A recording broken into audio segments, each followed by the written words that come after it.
Hello and welcome into Off the Bench here on a Monday. Man, oh man, the season is thankfully, mercifully over. Bengals finished their season 6-11. We'll have the 10th pick in the draft after a loss to the Cleveland Browns yesterday, which always sucks. I was talking to Browns fans today, and they were talking about how great Shedeur Sanders is. That dude is terrible. Truly, truly terrible. I can't believe they're going to run it back with him. He's terrible. We won't even get into that, really. But we will have a fun show for you today, talking mostly about the Bengals. Since the last time we've seen you, a lot of stuff has happened in Cincinnati. Obviously, we didn't have the show Friday morning because the building was on lockdown. Xavier lost to DePaul. Ohio State lost in the college football playoff. UC blew a 10-point lead in the second half to Houston. And obviously the Bengals lose to the Cleveland Browns. So it's a fun day here in Cincinnati, and we'll be talking mostly about the Bengals. Reed Mouse joined along here with Stone Shields, and we talk often about the pre-show meetings that me and Stone have, the very in-depth pre-show meetings that we have. Today was the closest we've ever come to blows. I was getting mad at Stone, and I think he was poking and prodding me. But Stone, welcome in here on a Monday. Thank you so much for being here, and we get to talk about another fantastic Bengals game today. I know. Well, Happy New Year, Reader. We were going to come in, do the show. We had the building problems at the end of last week, but we're here on a Monday. Happy to be back. And we've got a lot of content, a lot of stuff that we can discuss. The year mercifully is over, the season. Right. That was kind of the best thing. Like, this season just needed to end, I think, and it does finally. And there'll be lots of fallout, lots of stuff to discuss. But game ultimately meant nothing. I don't like losing to the Browns. That sucks. But I think you said we get a little bit of a better pick now. I got a top 10 pick, so we'll take it, and we'll see if we can execute. The gosh darn Chiefs, man. All right. I mean, if they lose to the Raiders to move us back one spot in the draft. Of course, though, we finished the season better than the Chiefs. Everyone knew that preseason. We all would have taken that preseason, but we do. And I'll say this before we kind of dive in, because before the show plan that we had, the Bengals just released a tweet. Kind of, I don't know if it's breaking news, but we're going to talk about it here on the show literally right before we went live, so we'll get to that in a second. Before we get to that, I don't know how you felt about yesterday's game. Normally these losses sting with me, sit with me, and you're like, man, I can't believe they lost. Yesterday's loss hit me for about 30 seconds, and I wanted to win the game the entire time. Then the game ended. We lost. Field goal goes through the uprights, and you're just like, it's probably for the better anyways that we lost. I don't know how you took the loss. Out of the 11 this year, that was by far the easiest. I was with you. Wanted to win the whole time. I thought the 2-minute drive that Cincinnati needed to conduct in order to take the lead, I actually thought that was kind of important just because we haven't seen that be executed with the big three in quite some time. So to see them move the ball down the field, and that was all Burrow, Higgins, Chase, score, that was good. But once the 2-point conversion was no good, I think we all knew that we're probably going to lose on a field goal. That ultimately is what happened. But yeah, 30 seconds and you move on. Right. It was honestly like a relief. Like, oh man, we're finally done. Yeah. We're finally done with this season. But as we mentioned, I don't know if it's breaking news, but the Bengals released a letter from Mike Brown literally at 10 o'clock. And we'll throw it up on the screen. We came into the season with high expectations, coming off 4 straight winning seasons with leaders in place. That took us to a Super Bowl and AFC Championship games. We know this season has been frustrating and disappointing. The results fell short of standards and missing the playoffs. Again, proves there is more work to do. Our focus is building a team that consistently compete at the highest level with the goal of winning championships. After thoughtful consideration, I am confident that Duke Tobin and Zac Taylor are the right leaders to guide us forward. They have proven they can build and lead teams that compete for championships. We trust their plans and expect to return to our desired level of success. We are taking a hard look at everything we do as we approach this offseason. With focused determination to build a championship caliber roster that wins consistently. We are fully committed to delivering results that match the pride, passion, and expectations of this organization and our fans. That is an open letter from Mike Brown. That was the first time that I've read the letter. That was the first time I saw that it was breaking news. And the breaking news is what we've heard now for a few weeks and what we suspected all along, which is that Zac Taylor and Duke Tobin are coming back. And Mike Brown hit all the points on why you would do that. Those two have taken us to a Super Bowl. They've taken us to back-to-back AFC championship games. They've been able to build competitive rosters. Duke Tobin's done it a few times with Marvin Lewis and now with Zac Taylor. And I think that there is a rightful consideration when it comes to us Bengals fans that we are tired and we are losing confidence in kind of doing the same thing. 3 consecutive seasons with Joe Burrow where the Bengals aren't making the postseason. And I, along with all of you, along with everyone, believed after making the Super Bowl, everyone doubted us. And they're like, this team's not going to be any good next year. We run it right back and have the best season, I think, in my fandom. In 2022, make the AFC Championship game, lose a heartbreaker to the Kansas City Chiefs. I, along with all of you, thought that this was going to be the new norm. Not making the AFC Championship game every year, but constantly competing. Winning AFC North titles. Winning playoff games. Being talked about as one of the best teams in the league. And we haven't been that for 3 years now. And there's always been some excuse. Joe Burrow's hurt. This defense is terrible. In fact, before the season started, we said if they don't make the postseason next year or this year, Zac Taylor's out. Well, they didn't make the postseason. In fact, they were 6-11, have a top 10 pick in the draft. And what do we know? We get to the end of the year, and Zac Taylor's back. Duke Tobin's back. We're not going to get rid of the de facto general manager, the guy that has overseen the draft class of last year, of 2022. All the draft classes that have led to this roster that we all know and we've all have watched aren't very close to competing at a very high level outside of course, Joe Burrow, Jamar Chase, and T. Higgins, Chase Brown, that offense. We know this is all running back. And similar to how we felt yesterday, it stings for about 30 seconds, and then you move on. This one feels a little different because we knew this was going to happen. All the reports, Diana Rossini, all the beat writers have said time and time again, there's confidence inside the organization. They can run this back. And we know this is true. I mean, Marvin Lewis was the head coach here for, 18 years. Despite bad seasons and turnover and constant callings for his jobs. It is both a blessing and a curse that we do this in town because you see teams like the New York Jets, you see teams like the New York Giants and the Chicago Bears that constantly turn over the leadership at the organization, and it's hard to kind of get your footing. But it felt like 5 years, 6 years, whatever it was with Zac Taylor was enough.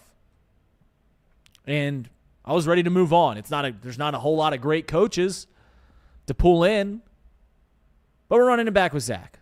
And I don't even know what the general managing world looks like, executive world on guys you can get, but we're running it back. And we said it time and year after year, this is where the buck meets the road. This is where if it doesn't work this year, they're out of their job. I would like to say it again. I'd like to say next year feels like the definitive, if they don't make it in, if there's not great strides into making a competitive team, a championship caliber team, as Mike Brown has said in his letter multiple times, championship caliber organization. I've yet to see that. Unless we can get there, it feels like it's the end of it, but we don't know. We don't know what the season looks like because there will be crazy things that happen. There will be another excuse if they don't make it. But let's just hope that we don't have to talk about that at all. And that we regain trust in Zac Taylor, that we regain trust in Duke Tobin. I had a lot of trust in Duke Tobin 3 years ago, based off of a few nice draft classes, based off of all the free agent signings on the defensive side. Had a lot of faith in Duke Tobin that has all been soured since, because of the draft classes, because of the Nick Scotts and the Geno Stones and the Sheldon Rankins. And the TJ Slaytons, the Trey Waynes. Because of those moves, it's been soured. So I guess we're giving you one more shot. One more shot to bring it all back, but who knows?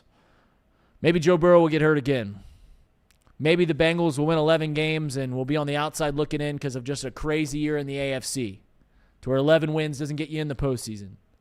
I can tell you that if they don't make the postseason next year, there will still be an excuse because that's what I've seen for the last 3 years. Stone, your takeaway from the letter from Mike Brown to the fans. We're not surprised at all. As you mentioned, people covering the team have brought this to our attention a couple of weeks ago. I think you and I both agreed that Duke Tobin, we would not bring him back, right? I think there's been too many misses, and it's taken too long for some of these guys to become productive players, and we would have moved on at that spot. You've been vocal about wanting to move off of Zac as well. My take has been I would bring Zac back. I still stand by that take. I know a lot of people don't like that take, but that's still how I feel with the offense and how it is played and the guys that you have in place. So I think we're both frustrated that we're going to have the same leadership moving forward into this offseason throughout the draft process and ultimately into next year. But that's kind of where we're at, and we'll see what this team does with the draft and free agency because I think, the final question to the Joe Burrow press conference yesterday, they were asking him how big this offseason free agency period draft was, and he said, as big as it gets. And that was kind of a mic drop. So now we all sit back and we wait, and we'll see what this team does. But same voices, same people making the same decisions. It's the same conversation that we've had. We do the same thing throughout the year. We get to a game. This is a can't-lose game. We did it all last year. This is a can't-lose game. Got to have a game. Then they lose. And you talk to the next one, or they win one. You're like, this is a can't-lose game. Then they lose, and it moves on. The goalposts get shifted. And that's on us as fans. We're the ones who put these deadlines, these hard deadlines, or these hard goals that if they don't make it, this X has to happen. To where we will say this, once again, if they don't make the postseason next year, if they don't look like a championship team, let me ask you this. If they're 9-8, final wild card team, get blown out in the postseason, are you going to be confident in where the team goes next year? No, we'll want to say this is the end of it. Or the opposite, the one that I just mentioned. What if the Bengals go 10-7, something crazy, 11-6, but because of tiebreakers, they're not the 7th seed in the wild card. I don't even know if that's possible. I'm just throwing out hypotheticals here. To where all the goal was, if they don't make the postseason, he's out. Well, they didn't make the postseason. They went 11-6. Whatever it is, there's going to be goalposts moved around. So the simple question is, can the message that Mike Brown put out, we are confident in Zac Taylor and Duke Tobin's ability to create a championship-level organization, can that come to fruition? And I think we all know that I think we're all pretty swayed in one way about the confidence in that. And after the Bears game and the Jets game, I wanted Zac Taylor and Duke Tobin gone. In fact, as we sit here in the year of our Lord 2026, first time I've gotten to say that, I still would be okay with them missing. And I understand the negative side of that, to where if you don't get someone, there's certainly worse coaches out there than Zac Taylor, and it's a hard organization to win in. It's a hard organization to win in. To where you could do worse. But I don't have confidence in these guys to rebuild this team with the current constraints of a Joe Burrow, Jamar Chase, T. Higgins contract. I don't have confidence in these guys to consecutively hit in the draft. Yeah, they can luck into one. Yeah, well, they're going to be drafting 10th, 42nd, and I don't know what it is in the 3rd. They'll have 4 picks in the top 115 picks. Yeah, they can luck into getting 4 starters right there, impact players right from the rip for a year. But do you guys have confidence that Duke Tobin and Zac Taylor, and I believe that Zac Taylor has a lot of sway in who's drafted, do you have confidence they can hit on it in back-to-back years? I don't. Do you have confidence in Zac Taylor to consistently put a game plan out there that makes logical sense? And we'll talk to that in a few moments. Do you have confidence in Zac Taylor to be on the upper echelon of head coaches in this league? I don't. I was asking Craig Sandlin on the postgame show yesterday. I said, give me a comp. Give me a comp for Zac Taylor to quarterback play, because I think that's a much easier thing to do. We understand Joe Burrow, if he's not the best quarterback in the world, he's 2nd or 3rd. Where does Zac fit? I think Zac's fine. Give me the comparative. We threw it into an AI. You know what they came out with? Jared Goff.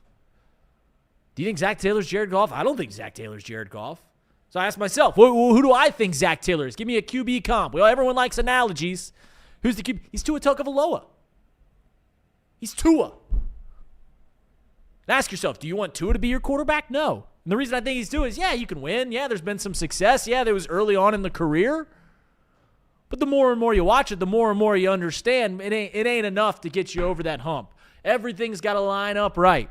And everything almost did line up in 2021. Some great defensive play, some lucky interceptions, turnovers, some heroics from Evan McPherson. Even then, wasn't enough to get to that championship caliber level. The next year, they were really good, but they fall short because when you're playing the Kansas City Chiefs and you're playing Andy Reid, you're just not up to the bill. You just can't consistently beat Andy Reid with Zac Taylor. So I push back against the notion of Mike Brown that Mike Brown put out in that letter. We are confident that Duke Tobin and Zac Taylor can create an organization, a roster that gets back to championship contention. Because what I've seen over the last 3 years is nowhere near that. And you guys all know that's true. Zac Taylor's fine. Duke Tobin's had some success. But I don't have confidence in them to consistently put winning product after winning product, and that's with Joe Burrow as the quarterback, one of the greatest quarterbacks in the league. Any final thoughts before we start talking about the game, Stone? I don't think so. I think the Tua comparison's a little harsh, but I don't have a name. Okay, so let me ask you. So we asked AI, and they said Jared Goff. I think that's more fair. Do you have a better comparison? Do you have anyone without thinking about it too long? No, I kind of wish you would have thrown this at me during our pre-show meeting, but those are long and extensive. Off the top of my head, I would say I like the Jared Goff one more than the Tua one. Okay. Yeah. Like a Brock Purdy? Brock Purdy's great. You think Brock Purdy's better than Jared? I would take Jared Goff. Okay. I do. All right. I do. Fair enough. But, I think the Tua thing is pretty spot on. I think Jared Goff might be a little too lenient. And I understand that the comparison, he's had success when kind of the whole roster's there. But he's won in 2 places. And are you confident that if Zac Taylor – let me ask you this. If Zac Taylor gets fired and gets another job, are you confident that he'd take a team to win 5 playoff games? No.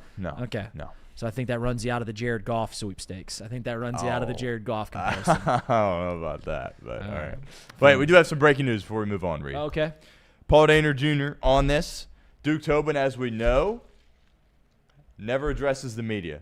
We all probably thought we wouldn't hear from him till the Combine. The Bengals are breaking that. Duke Tobin will hold a press conference on Friday at Paycor Stadium at 1 o'clock. That is very, very significant. Also, of note, in the letter from Mike Brown, he addressed Duke Tobin. That's not really something we've ever seen him do. We've all kind of thought that, Duke Tobin was just kind of in with ownership, in with the organization. The fact that he mentioned him, I think, is significant. And also the fact that they had this press conference is very, very significant as well. So let me ask, the fact that they named both Zac Taylor and Duke Tobin, does that make you believe that their job actually is up for review, for consideration? You think to where fans, media, we've put it on Zac Taylor, oh, you've got to make the postseason this year. Duke Tobin, oh, you got to make the postseason. We've put those deadlines. We put those goals to where if that doesn't happen, you lose your job.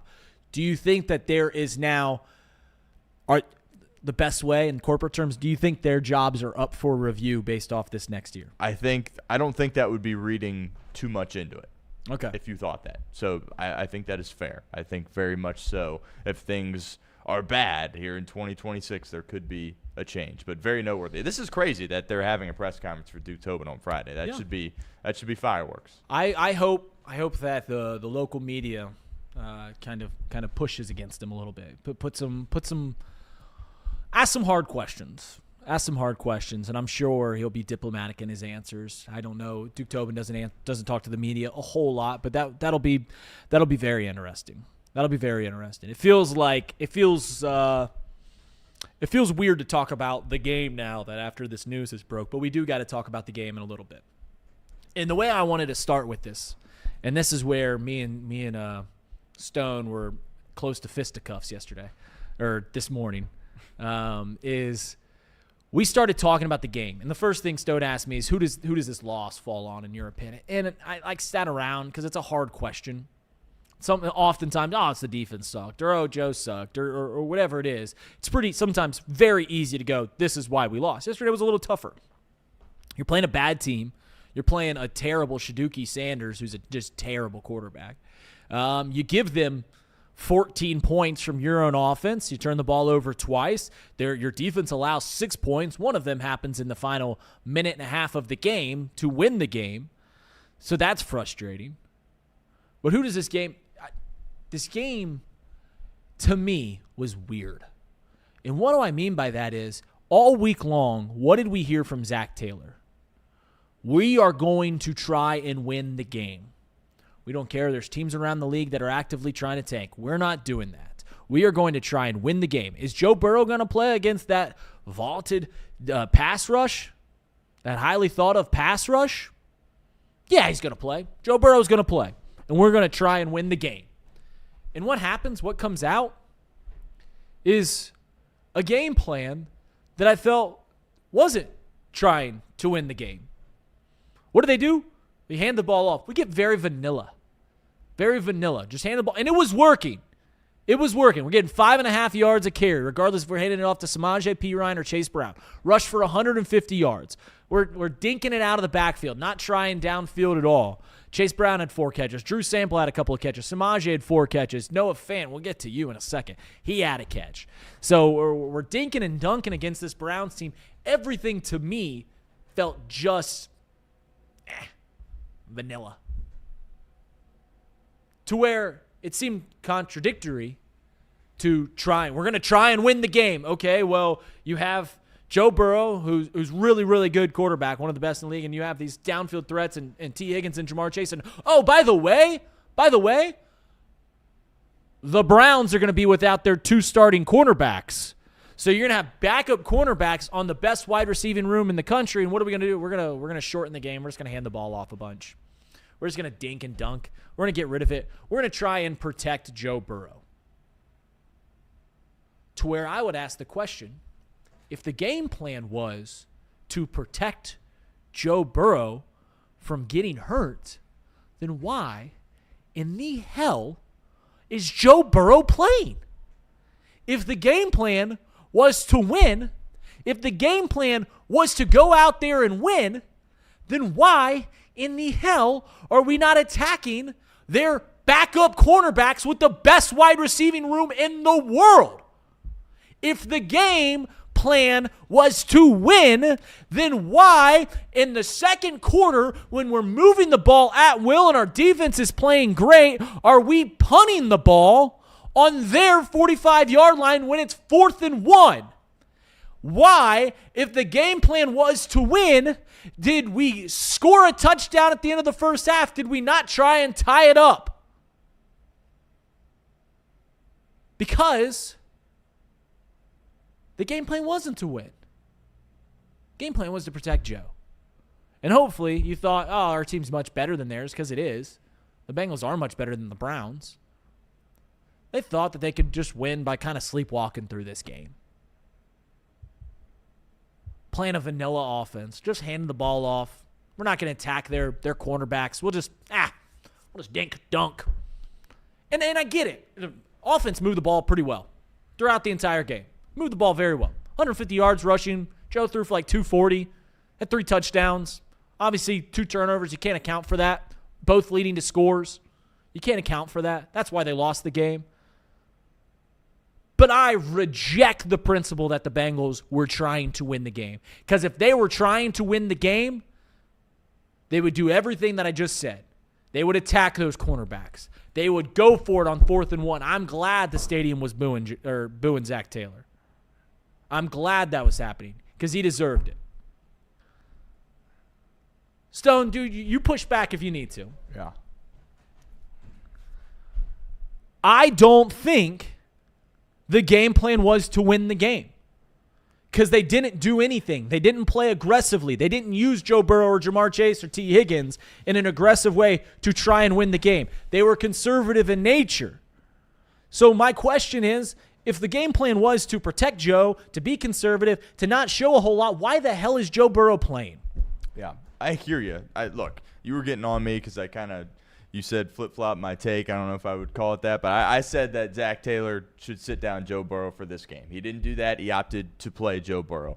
I think they deserve a lot of credit for the plan going in because, in my opinion, the plan was working. And actually, that's not my opinion. It was working. They scored, and they were getting ready to go up 2 scores in the football game, and then you gave up the pass that was deflected and ultimately let them score a touchdown when you were out there on offense. That's my number one takeaway.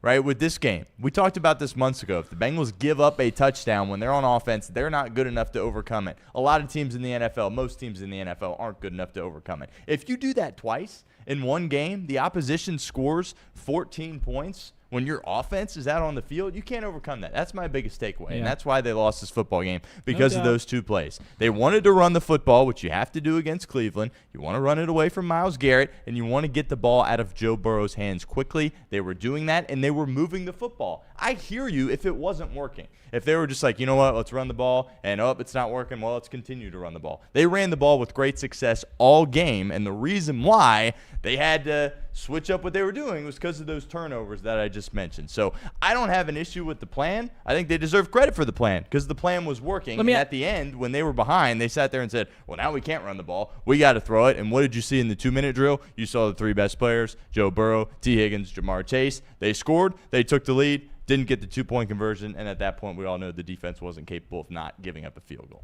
Okay, if the game plan was to win the game, if the game plan was to do that, then tell me how it makes sense to play the Browns' offense, which we know is one of the worst, if not the worst offense in the league. If we're playing that offense and we have a highly skilled offense, one of the best in the league, one that can score very quickly, why were we running the ball so much and shortening the game? Doesn't that play into the hands of the Browns? Doesn't that seem completely against what the Bengals' best ability to win that game is? If I'm the Bengals, I'm trying to have as many possessions as possible. I'm trying to score quickly. I'm not trying to shorten the game by running the ball and having 10-minute drives. To your point, I definitely think protecting Joe Burrow was a part of the plan. I think the plan was, let's win this game. Then why the hell is he playing? I hear you on that. I told you I wouldn't have played him in this game. I told you I wouldn't play him in this game. But, look, when they were having success running the ball early in the game, as I just said, it would be totally different if they weren't. But they were having success doing it. And if you want to sit back and get in a drop-back passing game against the Cleveland Browns, that's not going to work out for you, and that's not going to work out for your quarterback as far as trying to protect. He threw the ball 40 times. Right, but how the ball was getting out of his hands quickly. Less than 2 seconds, that thing was out. He was catching it, and that football was out. You do not want him rolling through the progression back there with Myles Garrett pinning his ears back in this game. You didn't want that to happen, and you never want that to happen when you're playing the Cleveland Browns, regardless if their cornerbacks are out there or not. So I understand the frustration, not wanting to use your best 2 receivers, which, by the way, they did use them. It was the reason why they took the lead, but use them as much as you wanted to with the down-the-field passing game with those corners being out. But that pass rush is still a very real thing for the Cleveland Browns, especially with Myles Garrett. And to your original point, that definitely went into the game plan of, okay, this game doesn't mean anything. We want to win this game, but the last thing in the world we want is for something to happen to 9, because something really bad would have happened to Zac Taylor if that would have happened.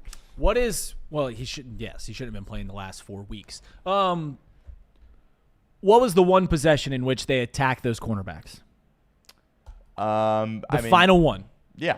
They scored in a minute. Yeah. 7 plays. Yeah. So you can tell me that, running the ball was working, but I think we all know that there was an offense that would have worked a lot better. They moved the ball for 350 yards. I think if we drop back Joe, he's going to get hit a time or 2. He's going to take probably 2 more sacks. But I think we put up 30-plus points. Yeah. Against their backup cornerbacks. Yeah. With the best wide receiving room in the country. Okay, so let me ask you this. Your opinion on not going for it on 4th and 1 in their territory, 45-yard line in the second quarter. Because I thought, I said this live on the watch-along, I thought that was pure chicken shit. Yeah. I understand why everybody's upset about it.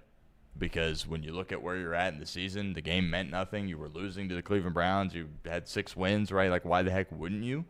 But also, the only reason you were losing in the game was because of your offense. Your offense was giving up points when you were on the field. They were scoring points when your offense was on the field. So Zac Taylor's like, they picked up, 1 first down, 2 first downs here. It is objectively funny that whenever Zac Taylor tries to draw them off sides, I don't think that has ever worked, maybe a handful of times this year. Never. But that is hilarious how he always does that, and then everybody boos, and that's just kind of what happens at Paycor Stadium. But the fact that they had it on Cleveland's side of the field, fair. But they're looking at it going, our defense is playing exceptional right now, and Shedeur Sanders looks like a lost puppy. Why not just try to pin them back and then get the ball right back? Which to Zach's point and his decision, it worked out because they forced a 3-and-out and got the ball right back. And also, you allow Cleveland to really extend their lead, right? If that thing becomes a 2-possession game, if they pick up 1 first down and they're in field goal range, you could be in a tough spot. I'm not an advocate in saying that they did the right thing. I understand where Zach is coming from, but based on where you're at in the season, the game not meaning anything, and putting Joe Burrow, Jamar Chase, and T. Higgins on the bench, I get why everybody is. So that's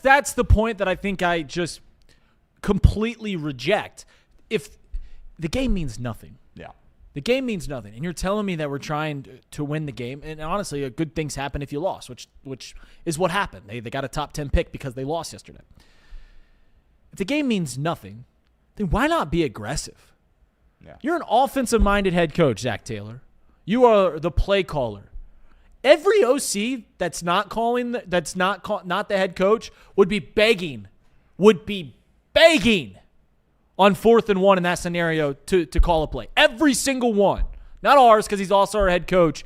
And it was cowardice. It was cowardly to not move the ball right there, to not try and go for it. Because if you turn the ball over, to your point, yeah, you put them 20 yards outside of field goal range and you give them an opportunity, but our defense was working. Our offense was certainly working. I don't know the stats, right? I don't know the analytics of what but I feel pretty confident there was like an 85% chance that if we had that ball on 4th and 1, we were getting that first down. Yeah. And I just don't understand why you punt that ball in that scenario. We're trying to win the game, but we're really not. We're really not trying to win the game. We're just trying not to get Joe Burrow hurt. By the way, why is he playing? It makes no sense, and it feels counterintuitive to what was said was to be the game plan all week long. I mean, they were having success. I mean, they ran it up the middle. I don't know if it was both plays on 2nd and 3rd down, but they tried it on 3rd down, I believe, with P. Ryan. That did not work, so they weren't. I mean, you look at this year, they haven't had great success in the short yardage, but to your point, the game plan was to run the ball, and they run the ball great. So maybe in that spot, if you run it one more time, you can get it. If I was Zach, I would have went for it. I totally would have went for it. But, when he doesn't and then you force a 3-and-out, it's like, well, should you really drag him for it? But, yeah. Yeah, I don't – I'm just looking at this game. I just the play that was after we 14-6. We punt, they punt, and we punt. We have a 3-and-out right after that punt. Yeah. It's just, I don't know. It just feels completely cowardice. All right, so let me ask this. I don't think you and I have the proper question. While I'm just talking about Zac Taylor's decisions here, not go for it on that touchdown. Just kick the PAT. Obviously, they missed the PAT, but you score, it's 14-12. Zach just elects to go and get the point. Obviously, they didn't get it. And if they make that field goal late in the game when they when they had to go for 2, they could have just kicked the field goal to make it a 3-point game. Your opinion on them not going for 2 to make it a 14-14 game? Yeah, I don't know. I don't know if there's analytics or numbers that suggest that you shouldn't do it earlier in the game or not. I think you and I are both sitting there like, yeah, tie the game. You have an opportunity to do it. I don't know if there's some logic like, hey, we don't want to use this particular 2-point play. We want to save it for later in the game. I don't know. But in my mind, yeah, like that, you have an opportunity to tie the game. Go tie the game, and it looks even worse when you miss the extra point on top of it. But, yeah, I don't have the data on that. I don't have the analytics on that. But I've always kind of scratched my head because teams obviously do it late in the game. When the game's, getting ready to end, they'll go for it. But I've seen teams across the league always seem hesitant to do it early on in the game, and I've always wondered why. I would have went. I would have absolutely gone. And like I said, I don't know the math. I don't know the analytics on what you're supposed to do there. If you just take the point, it seems counterintuitive to me. You just got a big swing. You just scored a touchdown. You're going to go into the locker room. There's 20 seconds left or whatever there was, 30 seconds left in the half. You're going to go in the locker room. You have a chance to tie it up. It seems like you go for that chance to tie it up, and you don't just take the point that'll have you losing going into. And once again, I understand that if Evan McPherson makes that second PAT, and makes it 14-13. So when we score later in the game, all we have to do is make a PAT to make it a 3-point game, and maybe the Bengals win in overtime. Maybe they win in overtime yesterday. So there's a lot of variables there. Before I move on in this show and we start talking about some other things that were said, some other things that happened, I want to say this. I want to wrap up, put a bow on my opinion on what happened yesterday. The Cincinnati Bengals lost the game because they had a pick six and they had a fumbles or a scoop and score. They gave the Cleveland Browns 14 points. Their offense did. The Cleveland Browns offense only scored 6. Bengals offense gave them the other 14. That's why they lost. The reason I'm frustrated is because I was told all week that the goal was to win the game, that the game plan was to win the game. And then they go out there, they play, and it's pretty evident that they were calling a different game. And the reason that they were calling a different game is they were trying to protect they were trying to protect Joe Burrow. It wasn't because they thought that their best case to win against backup cornerbacks was to run the ball 30 times, get 5 yards a carry, and dink and dunk the entire way down the field. They did that because they were scared of the Browns' pass rush, and they were trying to be conservative. Those feel like conflicting principles. As the conflicting principles of if the goal is to protect Joe Burrow, then why the hell is he playing? Once again, feels like conflicting principles. So they didn't lose the game because of Zac Taylor. They didn't lose the game because the offense played poorly. They didn't lose the game because the offense wasn't moving the ball. They lost the game because the offense turned the ball over twice that led immediately to scores. And I think it happened, Stone told me, 9 times this year. Yep. Noah Fant did it 3 times. And a side tangent about Noah Fant, I was in favor of bringing back Noah Fant. I thought, hey, this offense looks pretty good. He's out there. He's a nice piece. We got a decent tight end. Yeah, sure, bring him back if he's cheap. Noah Fant better never play another game in stripes again. Because you can't have 3 fumbles that lead to touchdowns in a season, especially when you're not tight end 1 or he's tight end like 3. Got 30 passes. He's like our 7th or 8th receiver. So just can't happen. God bless you, Noah Fant. I'll remember all the memories we made along the way. The Bengals will get the 10th pick this year. Obviously, they lost out a chance to have the 9th pick because the Chiefs lost to the Raiders yesterday on a long field goal, final seconds. So the Bengals will have a 10th overall pick. You can go ahead and start looking up those mock drafts.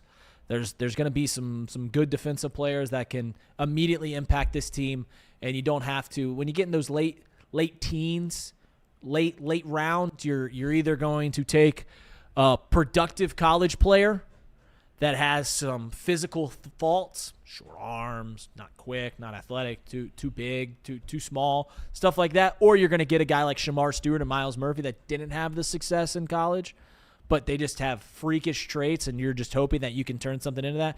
When you pick in the 10th pick, you're gonna have a pretty good shot at getting an immediate impact player.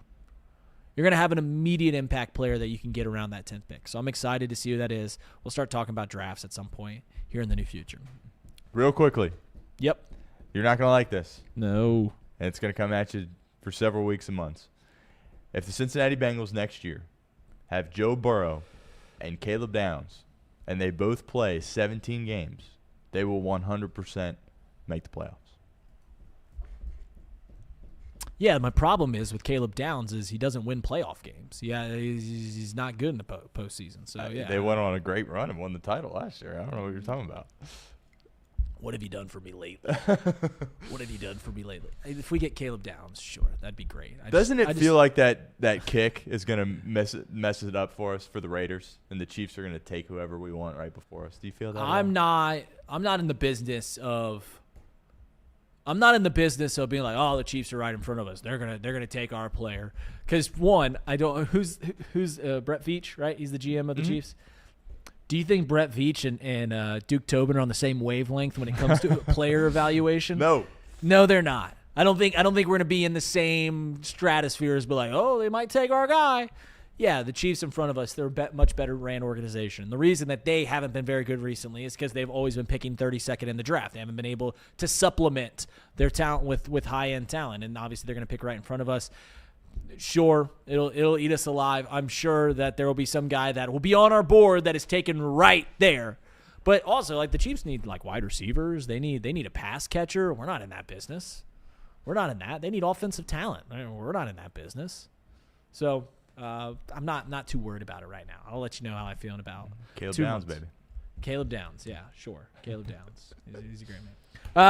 We do have a couple super chats, or we have one super chat, $5 super chat from Dan the Ripper 4, who I guess is a big blue guy.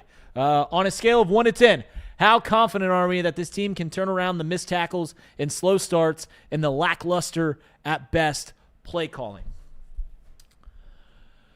Slow starts, we finally got away from that. We won 2 games in a row to start the year. Joe Burrow gets hurt. I think that there is a confidence that they are doing things differently to adjust the slow starts. As it comes to play calling, I actually think Zac Taylor is a pretty good play caller.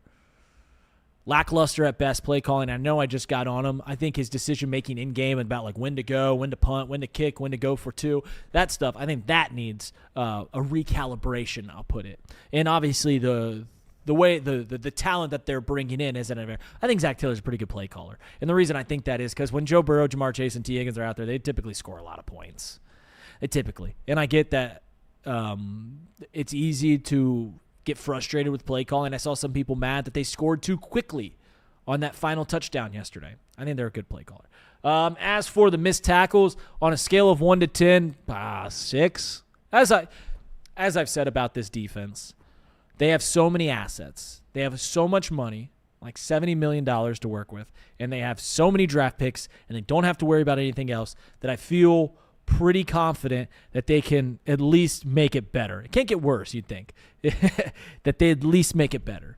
There's not going to be distractions. It's going to be streamlined, focused on making this defense better. I just hope that they're not talking themselves into Demetrius Knight and Barrett Carter coming back as linebackers. I think you need to bring in a high-end linebacker because you got the money to do it. We'll see what happens. It's a long off season. We'll see what happens. Did Joe Burrow take a dive? Watching it live, I thought no. Because of the moment in the game it was. 5 minutes to go. We're down a score. Seems like a pretty important part of the game. Obviously, Myles Garrett been chasing that sack record. Needs 1 to have the record. Did not seem like an opportune time to do it. Going back and watching the tape, I understand Myles Garrett got home in 2 seconds. It was like one of the fastest sacks in the league this season. I think Orlando Brown might have been in my conspiracy if they did do it. I think Orlando Brown might have been in on it. I think Joe might have told Orlando, "Hey, just let him go around. I'll step up and I'll go down." Because we've seen Joe Burrow get out of that sack many a times. I don't have a hard opinion either way. I'm just saying, with the quarterback that he is, I've seen him get away from that exact play, or at least attempt, in a million different ways. I hadn't seen him just take 2 steps up and then slide on the ground. Do you think he took a dive? I'm with you. I don't know. I mean, I'm watching it, and my dad thought he took a dive. I don't know. It was weird, right? Again, weird is actually the best. Sometimes you often look for better words. Yeah. Sometimes the short word is the one. Weird is right. It was a weird play. It was weird. And like you said, we've seen him get out of that a million times. I don't know if that decision factored into the conservative game plan that was trying to protect him, and if he was in a spot where it's like, you know what, we're not going to extend much, because he didn't really do that. A couple times in the game he extended, but it wasn't like the OG Joe Burrow extending plays against Cleveland. He didn't really do that. So maybe, he had a conscious effort to protect himself a little bit more in this game, but it was weird. It was very weird. It was almost like, so in the conspiracy, right? If we're going to go into conspiracy world, your conspiracy would be that Joe is trying to help out Myles Garrett, get him the record. Why wouldn't he do it in the first quarter? Why wouldn't he do it when it's not an opportune time? The pushback, I'd say, if you're in that conspiracy, is he probably gave him 3 quarters to be like, hey, let's see if he can get it naturally. because he's going to still come after you for the rest of the game. It's not like he just gets his one sack and then they sit him for the rest of the game. See if he gets it naturally. We'll wait for the fourth quarter, moving the ball downfield, and that's why he steps up, and he only takes like a 3-yard loss right there. It's a weird play. It's not the Brett Favre Michael Strahan play. It's not that. That was pretty clearly Brett Favre taking a dive. I don't think we can say that it wasn't. I don't think you can say either way. The evidence is inconclusive. And maybe the better question is, do I care if he took a dive? No, I really don't. If he did take a dive, I don't care. Wasn't the reason we lost the game. I don't care. If he wants to do that, like more power to him. If he's friends with Myles Garrett, more power to him. I'm glad he didn't get hurt on the play. I'm glad he didn't just get clobbered on the play. If you're going to make bad decisions, Joe, at least you're doing it safe. So, at the end, I don't know. I don't know. But it is weird. Yeah. It is weird. I'm not going to – if I was trying to get clicks here, I'd say he absolutely took a dive. Yes, he took a dive. I can't believe our quarterback's helping out there. I could do that. I'm not doing that because I don't know. I also can't sit here and go like, you guys are silly. Thinking that some conspiracy that Joe Burrow is taking dives on the field. Joe Burrow's a better kid. That's all. You can't do it. It's inconclusive. I don't know. It was weird. It was a weird play that we've seen Joe Burrow get out very quickly. So I'll leave it right there. I will say this. Zac Taylor's take in the postgame about being upset about Myles Garrett celebrating for 5 minutes, I think that's similar to how I thought his not going for it early in the game on 4th and 1 on the Browns 45. I thought that was chicken shit. I thought that was a whiny move by Zac from a guy that we don't see whine a whole lot. I get that it was in the heat of battle. You're trying to win a game, and it was a very inopportune time. But similar to how I think about bat flips and all that stuff, if you don't want them to celebrate on your field in that situation, don't let them get home. Don't let them celebrate for 5 minutes. If you don't want that to happen, don't let them get the sack. It's the most popular sport in this country. It is the most competitive industry, perhaps, in this country, the National Football League. And when an opposing player breaks a record of one of the sport's great stats, right? Passing touchdowns, total touchdowns, passing yards, those are sacks right there. It's the number one defensive stat that comes out. How many sacks? How many times you get into the quarterback? To where if you break an NFL record, you get to celebrate. And I thought Zac's was just whining. I thought it was whiny. I thought it was really, if you don't want him to celebrate out there, then don't let him get home. It was not that big of a deal. Your opinion on Zac's frustrations of the celebration? Yeah, I mean, it was in a spot where the Bengals were trying to go quick, run a little bit of tempo, a huge point late in the game in the fourth quarter, and we're just going to stop the game and let him celebrate. All right, he can celebrate for a couple of seconds, but we're going to stop the play clock, and we're going to pause, and we're going to recognize what he did. It's one thing if it happens early in the game, especially if he wasn't briefed by the officials. If the officials came together before and the NFL came out and said, hey, you know what, heads up, once it happens, regardless of where it's at, we're going to stop this thing and let him celebrate. I mean, you look at Joe. Joe's looking around like, what are we doing? They were trying to run tempo. They were trying to put some pressure on that defense. So I got no issues with Zac going out there and complaining about this. Not at all. But it's a historic moment in the league. It's a historic moment in the league. So historic. Yes. All right, if we got this sack, and we are getting pushed off the field, if we got the record, Trey Hendrickson or Shamar Stewart when Shamar Stewart finally blossoms and breaks the sack record, are we going to hope that they just shush him off the field in that moment? Yeah, who cares? You're playing a game. Talk about it after the game. It also stop the game to recognize it. Whoop-de-doo. Take a picture. Put it up on the Jumbotron. Great. Who cares? You also got to remember this game means nothing. Yeah. Like if this was the Ravens-Steelers game yesterday, I don't think they're going to be having I don't think they have a 5-minute celebration. That's a good point. This game means nothing. The game meant nothing. Which is also why Joe Burrow shouldn't have played. So yeah, I think that he was whining for the sake of whining. And it just once again goes back to what I was talking about earlier on in the show. He's frustrated about not for being thrown off on a chance to win the game, but it just felt like the game plan wasn't to win the game. It just felt like all these conflicting principles, all these conflicting things that we were told were happening. I have no problem with Myles Garrett celebrating. Listen, my favorite baseball team had this exact same thing happen three years ago. But that game was a chance to make the postseason. And the team, it was at their home field at least, where they started celebrating in extra innings. I don't think it's a big deal. Because at the end of it, if you didn't want him to celebrate, don't let it happen. And secondly, the game meant nothing. The people in the chat on the watch along yesterday were like, man, they're really hamming up Myles Garrett today. That was the only talking point. The team was 6-10. Facing a team that was 4-12.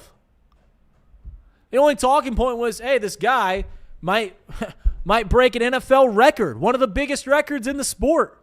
So, yeah, they're going to talk about it. And it finally gets home under suspicious circumstances, might I say. Under suspicious circumstances.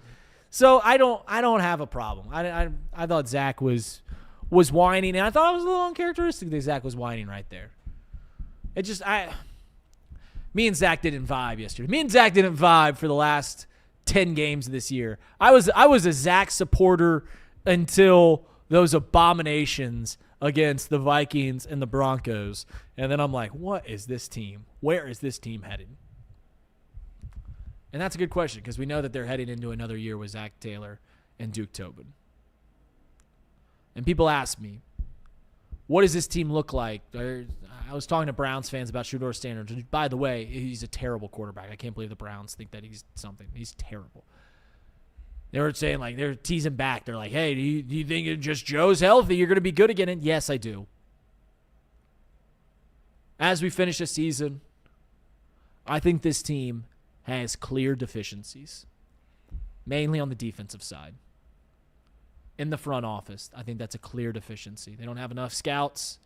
They don't have enough help to where they are guessing on a lot of these guys or evaluating things much differently than other teams do, to where they're evaluating it off of tape and not live in person, seeing how they act on the side, stuff like that. This team has clear deficiencies, and they're going to have to shore them up. You're going to need to figure out how to get home next year. Trey Hendrickson's not going to be a Bengal more than likely. Is Joseph Asai? Are we going to go into a year with Myles Murphy and Shamar Stewart as edge rushing 1 and 2? Are we going to go into a defense where Barrett Carter and Demetrius Knight are our starters? What happens in the safety room? Running back with Jordan Battle? Certainly going to get at least one new safety. What about cornerback? What's Dax Hill doing? There's a lot of questions. Dalton Reisner, is he coming back? Samaje P. There's questions going into this. But I still feel confident in the notion that we started off this year and what we knew 2 years ago is that if Joe Burrow is healthy, if Joe Burrow is upright, and if this defense is mediocre, this team's really effing good. When Joe Burrow gets time to throw it to Jamar Chase and T. Higgins, when this defense can do anything, can keep teams holding them under 27 points. I don't know what we averaged this year, but it wasn't good. If we can do those things, this team is still really effing good. And I have confidence, even with Duke Tobin leading the team, even with Zac Taylor still leading the team, that as we go into this offseason, with the money that they have, $60 to $70 million in cap space, with the draft picks that they have, 10th pick, 42nd pick, so on, that this team can sort themselves out. That this team has a streamlined focus on what needs to be done, what needs to be adjusted, and how they can improve. This team plays a third-place schedule next year. They play some good teams at home, still play some good teams on the road. The AFC North is going to be wide open. Can they take advantage of it? Was this just a blip on the radar of Joe Burrow's career? I hope so. But the Bengals got to get to work, and so does Stone Shield Show. Stone, thank you so much for being here today. Good luck with your show. Stone Shield Show coming up right now.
Here we go. Welcome into the Stone Shield Show. We are back. It is the new year. Happy New Year, everybody. January 5th, 2026 here on a Monday. We're going to have a show. We were going to have a show last Friday after New Year's Day, but we had some issues here in the building. Some unforeseen building maintenance was transpiring here at the office, so no show. Apologies for that, but we are back here this week. Got a full slate of programming coming your guys' way Monday through Friday here at the channel. As always, help us out. Subscribe to our YouTube page if you haven't done so already. We've got content for you each and every day. No more Bengals watch parties. Big shout out to Reed Mouse, Craig Sandlin, Andrew Collinsworth, Mike Hart, Casey McAllister, the whole team for doing a great job throughout the duration of this year with those watch-alongs. We certainly appreciate the heck out of them. And subscribe to the channel if you haven't done so already. Like all of our stuff. We certainly appreciate it. Like the stream for us right now as we kind of dive into the new year here in 2026 with lots of big goals and things that we're trying to achieve here at Chatterbox Sports. Appreciate everyone's support. As always, got lots to talk about. Feel like we could do like a 5-hour show today. We're not going to do that. We're just going to do 1 hour. But we've got plenty of stuff to talk about throughout the whole entire week. We haven't even been able to talk about college football playoffs. Ohio State, they get upset round one. Ryan Day, one of the best teams I've seen in my lifetime, lose back-to-back games. Lose the Big Ten championship game, of course, to Indiana. Follow that up by losing in the first round of the college football playoffs, or I should say the second round, the quarterfinals, after having that bye to Miami, and they just got punched in the mouth. Something that Ryan Day's teams, they've had a history of doing that in the past. Thought maybe they were past that after their national title last year. That is not the case. They lose that game in embarrassing fashion. Speaking of getting embarrassed, Alabama goes over to Pasadena in the Rose Bowl. They get obliterated by the number one team in the country, Curt Cignetti and the Indiana Hoosiers. We'll talk about those two games if we have some time here on today's show. And Ole Miss, Georgia, classic. Ole Miss gets a victory. No Lane Kiffin. Pete Golding picks up a huge win against the best coach in college football, and Kirby Smart. That was certainly very entertaining there as well, and a pretty dominant performance from Oregon as they shut out Texas Tech in the Orange Bowl down in Florida. Thought that was a pretty compelling game, actually, despite the fact Texas Tech did not score any points in that game. Got some semifinals. Was just talking with somebody that works here at Headlines about what we've got coming our way, and lots of new here, right? You got Indiana, that's new. Oregon, they're viewed as kind of a perennial power, but we haven't seen them do big-time damage this late in the year. And then, of course, two newcomers, Miami, Ole Miss, so it should be a really compelling Final Four. Those games are on Thursday and Friday. Going to be spending a lot of time talking about college football throughout the duration of the week. But not to bury the headline here, but we got to talk Cincinnati Bengals. Bengals, of course, lose yesterday to the Cleveland Browns, 20-18. It felt like they were kind of on the right track. It's kind of putting some of these Browns losses behind them, starting to finally have success against this team in the Joe Burrow era. I understand this game meant nothing. It's never good to lose to the Cleveland Browns. They're going to secure you a top 10 pick. We'll talk about that a little bit there as well, which certainly is a good thing. But never a good thing to lose to the Cleveland Browns in the fashion in which they did it. We'll break down the entirety of the game, and we'll break down our takeaways as the Bengals kind of turn the page here to 2026, a season that really needed to come to an end, and finally, mercifully, it does come to an end. We'll spend a little bit of time throwing out some draft names. We'll talk takeaways from the game. We'll break down some big-time plays in the game there as well. Also, NFL wildcard. The slate of games is unbelievable. Absolutely awesome. Gets underway on Saturday, a couple of games then, a couple of games Sunday, a game on Monday night there as well. How about the AFC North Championship last night? Pittsburgh Steelers, Baltimore Ravens. I think for the majority of the game, it was going how we all thought it would go. Low scoring, some punts, right? Not a ton of explosive plays. And then the fourth quarter happened, and that thing got flipped on its head as that game really got crazy. And Pittsburgh's able to pick up a victory. Obviously, as Bengals fans, we don't have a lot of love. We have no love for either one of those teams. I think it's good for the NFL to see Aaron Rodgers in the postseason. I'm a big Aaron Rodgers guy. I have been my whole life. Don't agree with what he does off the field. Don't agree with, how he treats some of his teammates, what have you. But when it comes to throwing the football, doesn't really get any more gorgeous than watching Aaron Rodgers do it. I think that's a good thing that he's going to be in the postseason, playing the Houston Texans. But all the games are great. You could argue Carolina, Los Angeles is not. Carolina, of course, beat them a couple of weeks ago there as well. But that Jags-Bills game is going to be tremendous. Patriots-Chargers, tremendous. Niners-Eagles, tremendous. Got to wonder what the heck Nick Sirianni was doing, costing them, a lot more of a difficult matchup by losing the game to the Commanders this weekend. So we'll talk a little bit wild card stuff. Also, Black Monday is today. I mean, there's all kinds of stuff going on here across the NFL, across the sports world right now. It's Black Monday. The Bengals will not be making any changes. That shouldn't surprise any one of us. Can disappoint us, but it doesn't surprise any one of us. Duke Tobin's going to be staying. Got some thoughts on that. Zac Taylor's going to be staying. Got some thoughts on that, but you're already seeing some changes be made around the National Football League. Kevin Stefanski is out. Andrew Berry, the GM, stays in. That's the most Cleveland Browns thing of all time. We talked about it when the Giants made the decision to part ways with Brian Daboll earlier in the year and keep Joe Shane, their GM. I don't understand the half-in, half-out, and I particularly don't understand the half-in, half-out when the GM that keeps his job drafted Dylan Gabriel and Shedeur Sanders in the same draft a couple of rounds apart. But most Cleveland thing that could possibly happen, they fire a head coach that has won Coach of the Year twice, that is going to be a head coach somewhere in the National Football League next year if he wants to. I mean, they just kind of donated a good head coach to some of these bad teams. Like if you're the Titans, you're like, oh my goodness, he's available, right? And we'll see what other teams become available as well. Falcons, of course, were available last night. I'm sure another team will probably become available while we're live here on the show, but we'll have some Black Monday thoughts. Appreciate everyone as always. Subscribe if you haven't done so. Like the stream. Follow me on Twitter at StoneShields_. Follow the show at the Stone Shields, and follow us on Instagram as well at StoneShields_ and at the Stone Shield Show. All right, Bengals lose 20-18 against the Cleveland Browns. Let's go through some key plays in the game before we get into some takeaways about what to do with this team moving forward into 2026. A couple of reasons why the Bengals lost this game. If you want to really break it down to the studs and say the Bengals lost this game because blank, because they gave up 2 touchdowns when they had the ball on offense. That is why they lost this game, and that cannot happen. We talked about this when Joe Flacco was the starting quarterback for this team. I sat here at this very seat looking into that very camera, and I said, you know what? If the Bengals are giving up touchdowns when they have the ball on offense, they are not good enough to overcome it. They're just simply not. They're not good enough to overcome that. Most teams in the National Football League are not good enough to overcome that. And then you do it twice in one game. 2 times the Browns defense scored a touchdown at your place at Paycor Stadium. I don't care how bad Shedeur Sanders is. I don't care how incompetent the Cleveland Browns are. I don't care how good your offense is. You're probably not going to overcome that and win the football game. Certainly had opportunities there at the end, but weren't able to do so. Can't happen. Can't overcome it. And even next year, I don't know if this team's going to be able to overcome that as well. 9 times this year that has happened, where the Bengals have the ball on offense and they give up a touchdown to the other team when they possess the football. That has happened 9 times this year. That's ridiculous. They played 17 games. 18 games, excuse me.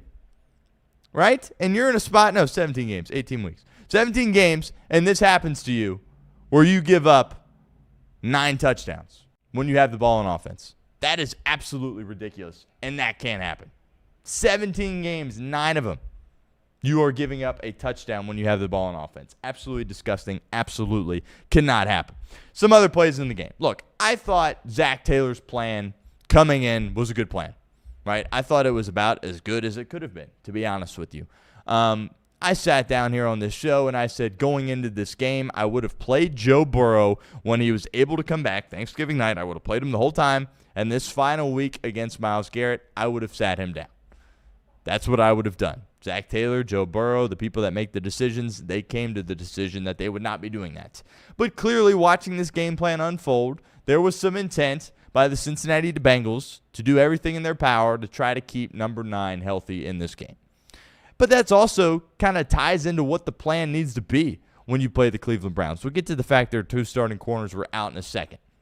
But when you're dealing with Myles Garrett and Shelby Harris on that defensive line there as well, it's not just him. There's some other dudes on that front. You got to establish the run. You got to run the football, and you got to get the ball out of your hands quickly. And that's what Cincinnati was doing. They go down and they score early in the game. Boom, 7-0. Great play. They had Chase Brown out of the backfield, hit him. They go up. They're moving the ball again, getting ready to take a big-time 2-possession lead. And then all heck breaks loose. You have a batted ball from Joe Burrow, which if there's one knock on Joe Burrow, it's like, you know what? For a guy that's pretty tall, gets his footballs knocked down a little bit too often at the line of scrimmage. Gets deflected, gets picked off, and it goes the other way for 6. I don't know if the Bengals offense needs to do some tackling drills, right? But again, 9 times you turn the ball over and the defense is scoring. That's just absolutely ridiculous. And all of a sudden, boom, Cleveland's in the game. You miss the extra point. All of a sudden, it's like, oh, my goodness, we're losing this football game here at this point. And that wasn't good.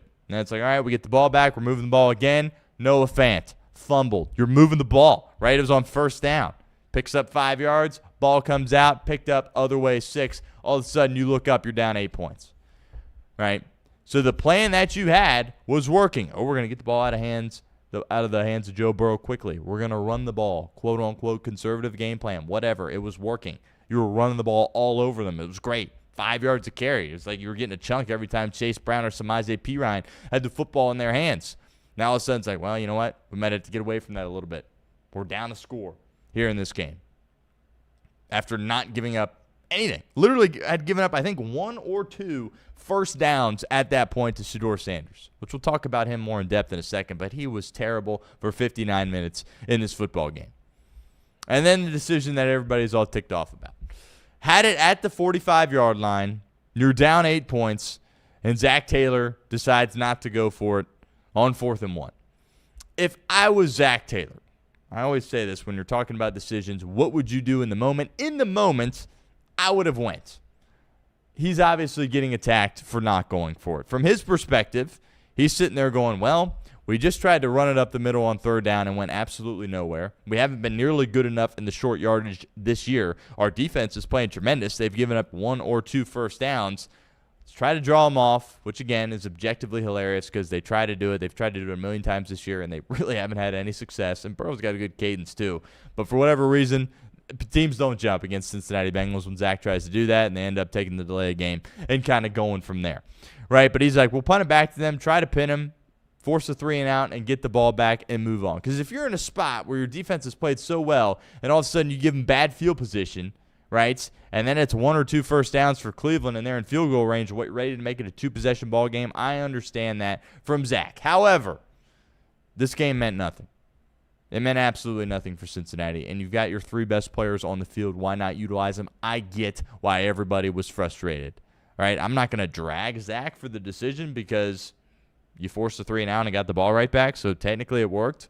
But you would have liked to see what could potentially happen on that drive for Cincinnati if you went for it. Opts not to. People are killing them for it. Whatever. They force a 3 and out, get it back, do the Cincinnati Bengals, then they go 3 and outs, and then they had to put together a drive there at the end of the half, and they moved the ball really well. And I had T. Higgins, man. I just love watching T. Higgins play. He's a certified dog, right? He doesn't get as many targets or have as many catches as Jamar. It's just not possible when you have a one like Jamar, but T. Higgins is awesome, right? And I am really confident that going forward, and we've seen him do it in the past, but sometimes you question the identity of this team, especially when they play as bad as they do defensively, and you're like, Can this team win a championship paying those 3 guys? Right, 2 weapons and the quarterback. Can it happen? I do believe it can happen. T. Higgins is awesome. He is an awesome football player. The one-handed catch, tremendous. He's playing patty cake with the goalpost in the end zone. Terrific moment, right? And then you're in a spot where what do you do? And we were talking about this on Off the Bench. I don't know. I don't know what the data says. I don't know what the analytics say.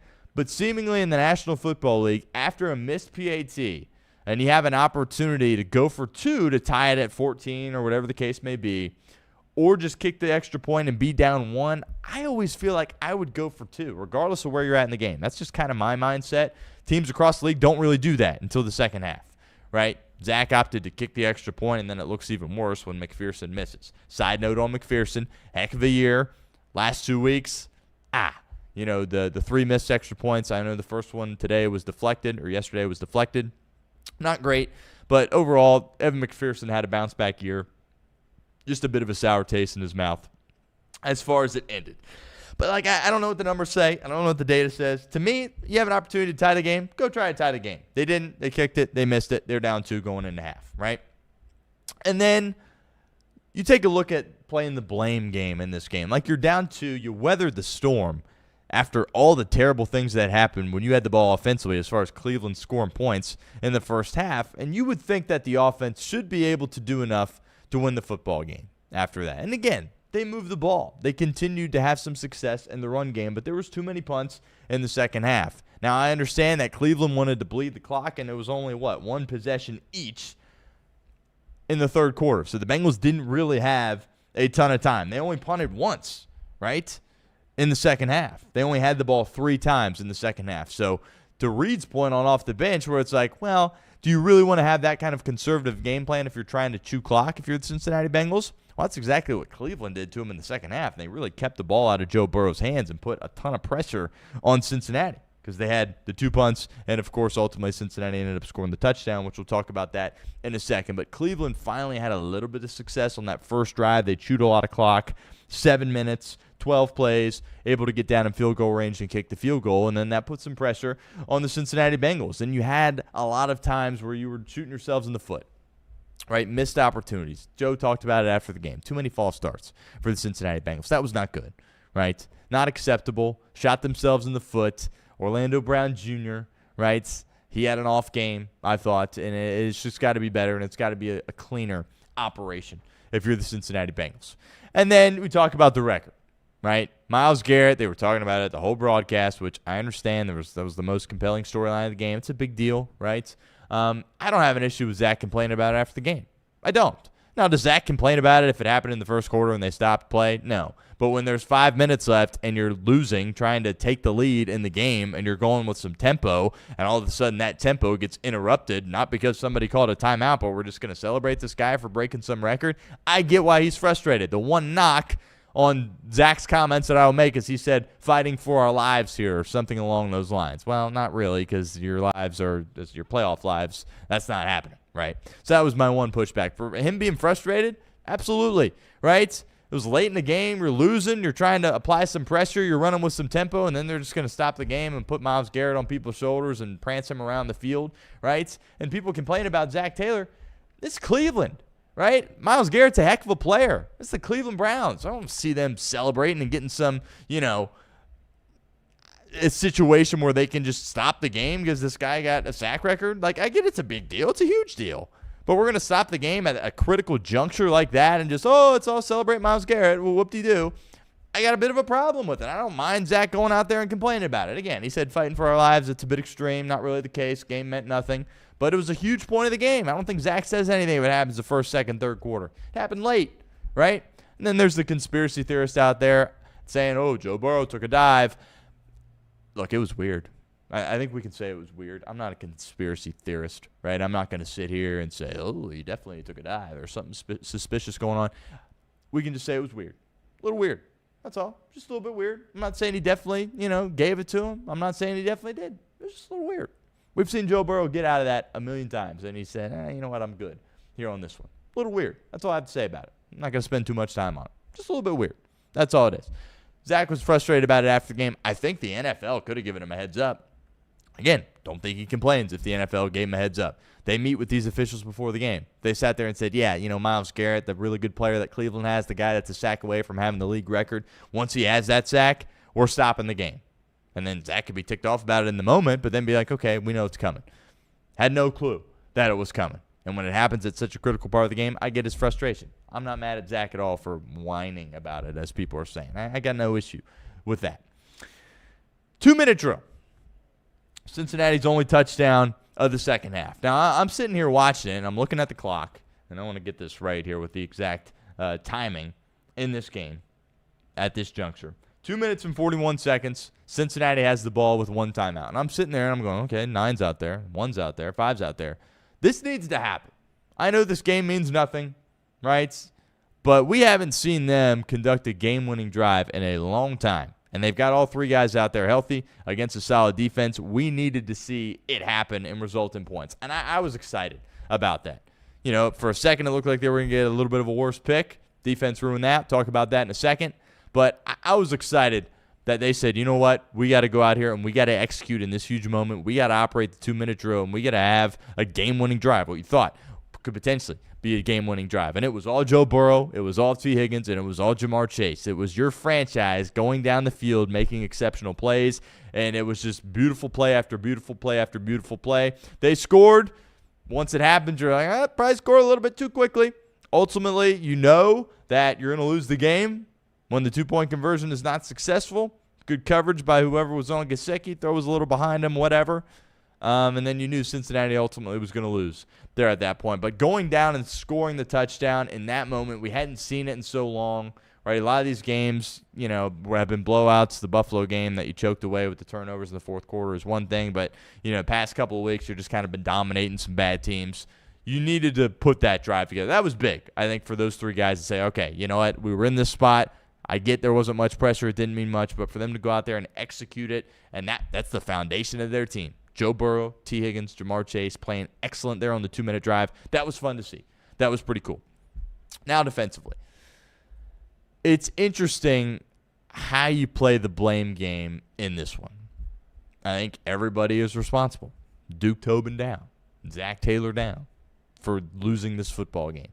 And it's hard to sit here and blame the defense, but I think they deserve some blame. The defense only gave up 6 points in this game. But when you look at this season, there have been so many different times. 7 times this season. Again, you only played 17 games. 7 times out of the 17 games, your defense had an opportunity to close the game and get you a win and failed each and every time. Now, the first time he got lucky week 1 because the kid for Cleveland missed the kick. He got his redemption yesterday. But I'm putting that down as a fail by the defense, right? Because the kid just missed it. You let him go down the field, get in range, and he misfired on the kick. So that's one, right? The Green Bay game had an opportunity there. The Jet game had an opportunity there. The Bear game, the Patriots game, the Bills game, and then, of course, yesterday in the Browns game, 7 times where your defense had an opportunity to close and were not able to do it. That is unacceptable. That can't happen. And you're looking around going, boy, this team could use a closer. And the closer, of course, hardly played this year for Cincinnati despite getting, $30 million this year in Trey Hendrickson. The question becomes, as you turn the page, can Myles Murphy be that guy? I don't know. Can a rookie that you draft next year be that guy? I don't know. Can you trade for somebody to be that guy? I don't know. Can a free agent signing be that guy? I don't know, but somebody has to be that guy, right? When can you be clutch when you need to be? Jordan Battle is a turnover machine, right? Well, how about you get a turnover in a critical, pivotal moment of the game and not just earlier when it doesn't really mean anything? Can you do it late? Myles Murphy has gotten a heck of a lot better. Successful year. Overwhelming success for Myles Murphy this season. Can you close out a football game, right? Look for a second there, that Cam Sample on that second down play. Oh, my goodness, he's going to close it out, and then it doesn't happen. Shedeur Sanders deserves some credit for that last drive. Shedeur Sanders for 59 minutes stunk in the game for the Cleveland Browns, and he made 2 beautiful throws on that drive. The third down to Bond on the boundary, his best throw of the game, no question, and then hitting Judy over the middle was a beautiful ball there as well. Both those plays, pass rush couldn't get home. Pass rush was solid in the game throughout the duration of the game. Cedric Johnson looks like he might be a diamond in the rough, 6th-round gem kind of player. But in those two plays, when Shedeur had his two best plays of the game and they ultimately got in field goal range, you weren't able to get any pressure on the quarterback. So the fact that it was kind of just a reoccurring theme for this defense, they gave up 6 points. That's positive, right? You played crud quarterbacks down the stretch this year, similarly to what you played last year. Just bad quarterbacks down the stretch. I would hope you would look a little bit better. You deserve a lot of credit for keeping them out of the end zone. I'm fine with that. But another opportunity late in the game in the fourth quarter to win it, to seal it, and you're unable to do it. And they deserve a heck of a lot of criticism for that. Browns kicker gets his revenge, knocks it through. Cincinnati loses the ball game. All right, so we got to get to a lot of takeaways. All right. First one, we already discussed. If the opposition is scoring 14 points when your offense is on the field, you're not overcoming that. You're not winning. 9 times this year that's happened in 17 games. That is absolutely ludicrous. That's like a big principle for how your season went, a defining moment in your season. Like, why were these Bengals so bad here in 2025? Well, 9 times the opposition scored a touchdown when your offense was on the field. That's absurd, right? Number one, you're not going to be able to overcome something like that. Noah Fant. We were excited, right, adding to the offense late, right before camp. It's like, oh, this Noah Fant guy, he's a solid tight end in the NFL. Let's add him to this offense with Joe Burrow. Should be a heck of a lot of fun. He took care of the ball so well the past 5 years. He didn't have a fumble since his rookie year. 3 fumbles this year for the Cincinnati Bengals, all of which scoop and scores. Can't happen. Can't happen. Can he be back? I don't know. I don't think I would want Noah Fant back. And he had some fine moments this year. And he was fine from a blocking perspective, pass-catching perspective. You can't put the ball on the ground like that. You absolutely cannot put the ball on the ground like that. Now, some questions that you have as you begin to turn the page into next year. Number one for me, and Joe Danneman said this at Fox 19 when he came on the show. I completely agree with him.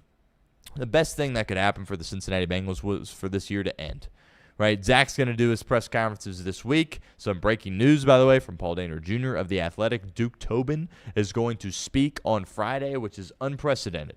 Usually we don't hear from him until, I believe, the Combine. This is like the first time, I think. Right? Lots of other GMs. I know he's not the GM, the de facto GM. Lots of other GMs across the league. They have press conferences throughout the year. They address the media. Bengals always hide Duke Tobin. Credit to the organization for saying, you know what? He's going to go out there and he's going to speak and he's going to answer some of these questions on Friday. That's going to be pure entertainment. He's going to be very diplomatic in his responses. That's to be expected, but that's positive for Cincinnati, recognizing that, you know what, we got to get Tobin out there and he's got to speak. He's going to speak on Friday, I believe around noon, 12:30, something like that. That's going to be great. Looking forward to that. Credit to the Bengals organization for doing that.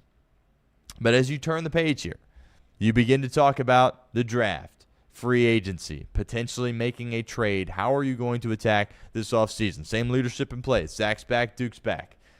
I've been very clear. I would remove Duke and keep Zach. That's not happening. They're keeping Zach and they're keeping Duke, right? How is this thing going to get cleaned up? I think it's very noteworthy that in Mike Brown's public statement, he mentioned Duke Tobin.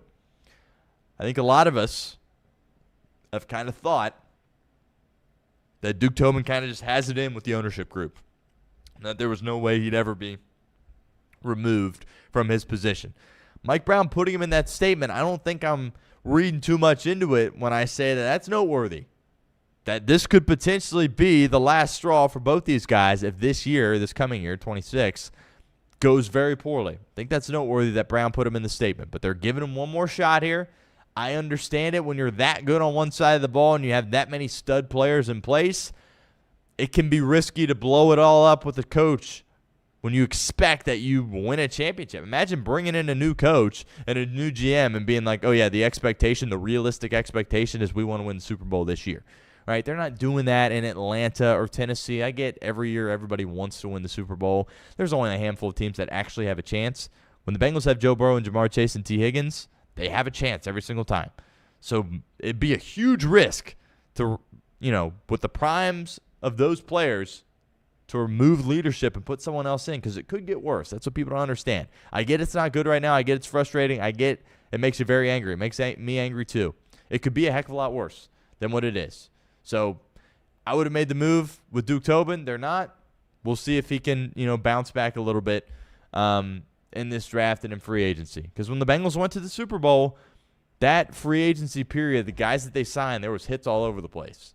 They need another period like that. Joe Burrow, with the mic drop at the end of his press conference, was asked, how important is this offseason as far as, the future of this organization when it comes to free agency, when it comes to the NFL draft here in 2026. He said it's as big as it gets, and that was it. That's the last that we're going to hear from Joe Burrow until he makes some rounds here in a couple of weeks. I'm sure he'll be at the Super Bowl again. I'm sure he'll make some comments there that'll turn some heads. But as far as him talking to the media, that's all we're going to hear from Joe Burrow for quite some time. And he said it's as big as it gets. And I completely agree with him. It is.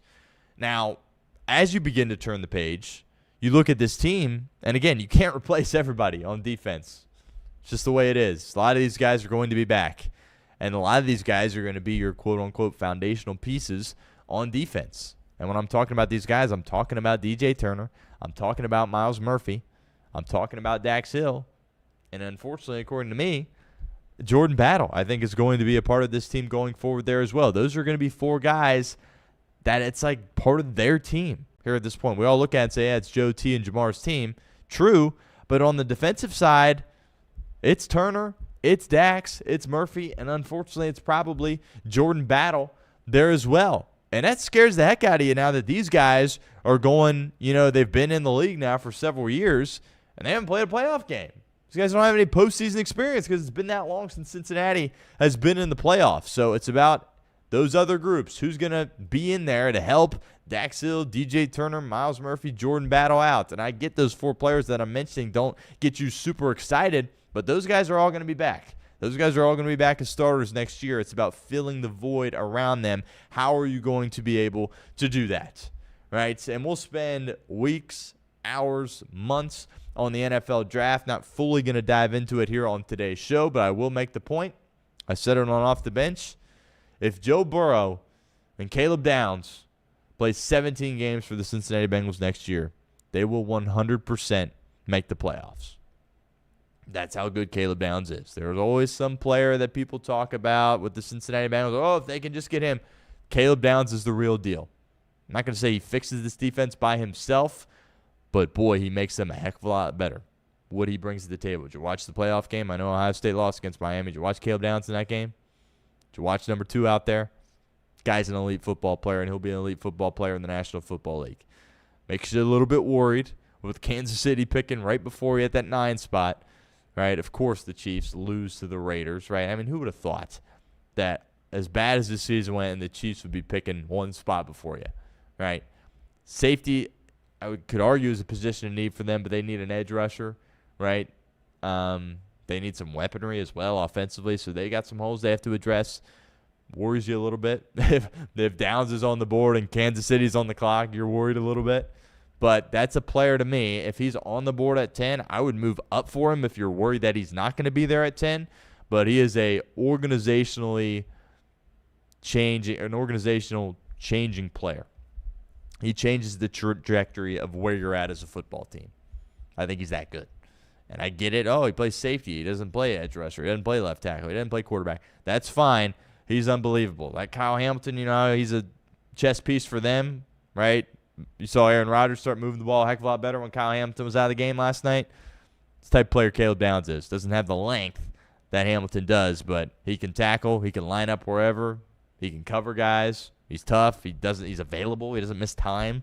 So that, to me, is the guy that is top priority to get Caleb Downs on this team. Offensively, you don't have to do much this offseason. There's not a ton that you need to address, right? Bring it back, all the receivers, right? What are you going to do at right guard? That's the one thing. I think Fairchild, successful year. I think you could argue he was the weak link, of course, to the offensive line, but successful year. Amarius Mims was awesome. He was outstanding. He might have saved Duke Tobin's job, if we're being completely honest, right? Because Amarius Mims is going to be a superstar. Duke hit that pick out of the park, deserves some credit for that. But besides right guard and some depth pieces along your offensive line, and maybe what to do at that third tight end spot, you're going to have Sample and Gesicki. Who's the third guy? I don't know. But you're pretty much set offensively. From a staff perspective, I don't imagine them making any changes. Al Golden's not going anywhere, right? I'm sure he's going to keep his whole staff in place too. So defensive personnel is going to be where things change this year for the Cincinnati Bengals, and hopefully they can address it. Hopefully they can be active in free agency, make some big-time moves, and execute in the draft But lots to talk about over the course of the next few weeks and months, and certainly looking forward to doing it with each and every one of you, and certainly having some people around the team on the show talking about it with us there as well. All right, let's talk about the college football playoffs a little bit.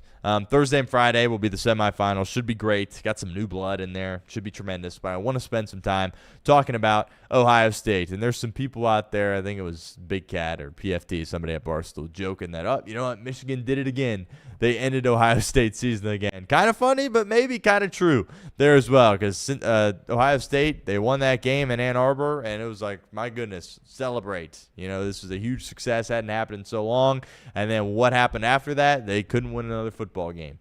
And, you know, the Indiana game, plenty of opportunities to win. Ryan was coaching a little bit scared, coaching not to lose. Saban played like crud. They lose the game. Indiana's the real deal. We're going to see that against Oregon. We'll talk about them in a little bit, but that's a huge loss.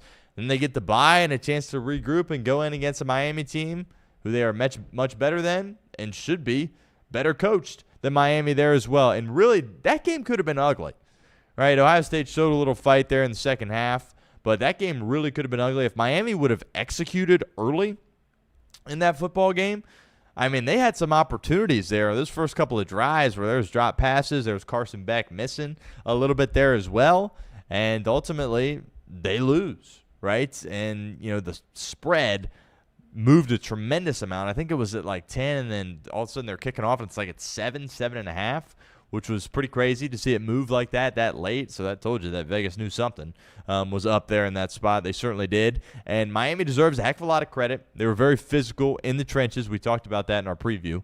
Right? It was all going to come down to the trenches. That was the only way Miami had a chance, is they dominated the trenches, and that's what they did. That defensive line with Reuben Bain and those boys on the interior, they are ferocious. That's an Ohio State offensive line that has been tremendous. We were joking about, you know, Julian Sayin hardly having a grass stain on his jersey throughout the whole year, and then all of a sudden Indiana and Miami, boom, he's getting knocked around, and he did not know how to handle it.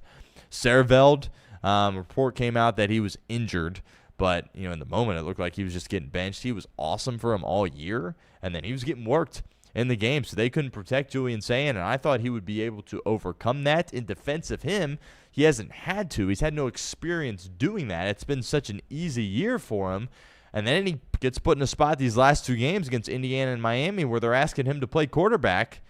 He wasn't able to do it. I think the biggest takeaway for me from his game, you kind of saw this with C.J. Stroud for most of his career, really up until the Georgia playoff game, where it's like, dude, run. Like, you are athletic enough, you run. Julian Sayin was a dual threat coming out of college, and he did not run at all this year. And there was multiple opportunities in the game against Miami to run the football with the quarterback in scramble situations, broken plays, off-script stuff to pick up some positive yards down the field, and he wasn't able to do it. And honestly, you could argue that was the difference in the game. How many times did Carson Beck pick up a few first downs there on the ground? So, you know, the critical mistakes, the pick six obviously was killer. Anytime you're in a spot like that where you're throwing, you know, kind of a horizontal ball like that, if it gets picked off, it's going the other way for 6. Just didn't see the defender, and he takes off and ultimately scores. And the thing about this game, you know, we were talking about Ryan Day taking back the play calling, and, you know, clearly it's not like riding a bike. You know, I thought maybe it would be. Ryan Day has proven that he is a really solid play caller throughout his time with Ohio State, even before, obviously, when he was calling plays for Urban. But the past 2 years, he hasn't done it. Chip Kelly last year. This year, it was Brian Hartline. And all of a sudden, he goes, Brian looks a little distracted. He's worried about the South Florida job. I'm going to take him back here for the biggest game of the year. And he kind of threw up all over himself. It was not good. And just looking at his face, 5 minutes in, it was like the world was crashing down. It's like, Brian, what are you doing? Settle down. Maybe run with a little tempo there in the second half when you're trailing. Stop huddling up and, like, wasting the whole play clock. Maybe get it in a little bit quicker, show a little bit more urgency, right? Try to get the ball a little bit more to Carnell Tate. It's a guy that's going to be a top 10 pick. How about you try to get the ball in his hands? Oh, Jeremiah was great in the game. You know, I was surprised that, you know, he was able to play that well and they still lose in the way they did, right? But ultimately also defensively, we were singing the praises of this Ohio State defense. That was a historic defense. They were giving up 8 points a game. I get they didn't play anybody this year, and that's what came back to bite them. Not going to be the case next year. They actually have some difficult opponents on their schedule and have to go on the road and play. Like, they just had layups every single week. Like, they had the Texas game week 1.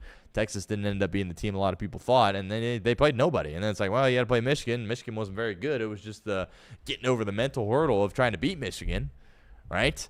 But they didn't play anybody, and that really came back to haunt them because they found themselves in some competitive games their last 2, and they had no clue what to do.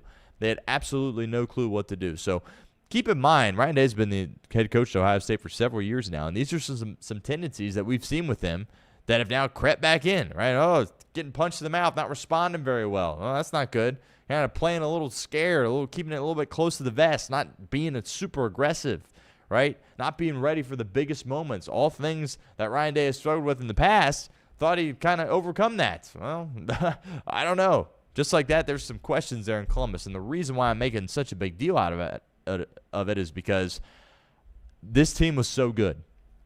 This roster was insane. This was one of the best teams of my lifetime. They were that good, and they couldn't win a single postseason game. They couldn't win the Big Ten championship or win one game against Miami, who lost to Louisville and SMU and has Carson Beck playing quarterback. We've all been hard on Carson Beck. He's just kind of an easy target with some of the decisions he's made and some of the things he said. He kind of played like a savage in the game, and he deserves a lot of credit. Again, what he did with his legs ultimately was the difference in the game. But I didn't expect, if you said, well, Ohio State's offensive line is going to get punched in the mouth, I would say, okay, I could see that, despite the fact that they've played well for the whole year besides Indiana. But seeing their defense get punched like that was crazy. That was crazy. I've been sitting here saying Arvell Reese could be the number 1 overall pick. Where's he been? We haven't seen him in a month plus. He's disappeared. Guys there on the back end. Caleb Downs is playing his butt off, but those other dudes, where are you at? Come down, make a play. Right? Get to the quarterback, create some pressure. They just got dominated in the trenches. And just that last drive was shocking to see Carson Beck pick up those first downs. Ohio State, 3rd and short defensively. They've been so good, and they just chew clock, go down the field, and ultimately that was all she wrote. So lots of questions in Columbus, and Ohio State is out. Didn't expect it. That is exactly what had to go Miami's way if they were going to win the game. They had to be buttoned up in the trenches. They had to be more physical. They had to be better on the offensive line than the defensive line. They were, and their quarterback played better, and their head coach was way better in the game, and they looked way more prepared. So lots of questions in Columbus going forward. Alabama, they lose to Indiana. We talked about how there was a real world where this could happen, right? If things got off to a rocky start for Alabama, they could get blown out in this game, and they did get blown out in this game. Had some success early. They hit Mendoza. I think they sacked him twice on the first drive, but Alabama is so one-dimensional. And by one-dimensional, I don't even just mean throwing the ball. I mean relying on one player, their quarterback, Ty Simpson, which that's the one thing that frustrates me about this. If you don't watch a lot of Alabama games, right, and maybe you didn't watch the Rose Bowl game closely, you would say, Ty Simpson, he's not it. Ty Simpson is an elite college quarterback. What he has done this year is unbelievable. Alabama does not make the playoffs without Ty Simpson. They do not win a playoff game without Ty Simpson. They lose multiple games without Ty Simpson. He was tremendous this year. Nobody got hit more than Ty Simpson, right? I mean, he's been so banged up. I mean, since really going into the Iron Bowl. And think about think how physical the Iron Bowl was, right? The SEC championship, he got rocked. The Oklahoma game, he got rocked. And he started getting rocked in the Indiana game too. So I think he came into the game not even close to 100%. And then he takes a big-time hit on the fumble. And, ultimately leaves the game, tries to gut through it a little bit, but then DeBoer makes the decision. It was not a benching. It was not a soft benching. It was a guy that has put his life, body, and soul on the line for his team this year. Finally just got a little bit too dinged up to go forward for this team, right? He was out. It was over anyway. I think it was, 24-0 when he went out. It's not good for Kalen DeBoer and Alabama to get embarrassed like this. If they lose the game by 14 points, whatever. You move on. They were a way better team. Alabama wasn't a national title contender. You got people trying to compare this loss to the Ohio State loss. Like, what are you talking about? Ohio State, one of the best teams of my lifetime this year, couldn't win a playoff game. Alabama wins a playoff game and probably shouldn't have even been in that spot against, Indiana, right? Just completely outmatched in all 3 phases. So they got a lot of work to do. Kalen DeBoer's got a lot of work to do. There's a narrative down there that you have to play to a certain standard. Well, that standard is different now. You can't have the Nick Saban standard. You just can't. And we'll see going forward if that changes or what. But I'm not going to say that Kalen DeBoer can't win at Alabama. Nobody's going to do what Nick Saban did. Right? You got Ohio State fans after winning the national title. Oh, it's dynasty, baby. Let's go. Nobody's ever doing what Saban did ever again in our lifetimes. It will not happen. Right? It will not happen. So to try to hold DeBoer to this standard is not fair. It's very clear, though, that the team is a lot softer. Right? The team kind of, when Simpson went out, they were like, you know what? Good year, we'll kind of throw in the towel. That never happens for a Nick Saban team. You never get blown out with Nick Saban, right? So he's got some issues and lots of things he has to address. Alabama doesn't have the funds that, an Ohio State does or an Oregon does or a Texas A&M does or an LSU does. So, they're going to have a lot of guys hit the portal. A lot of guys have already hit the portal for them. But, for Alabama's sake, I think you're just hoping Ty Simpson comes back.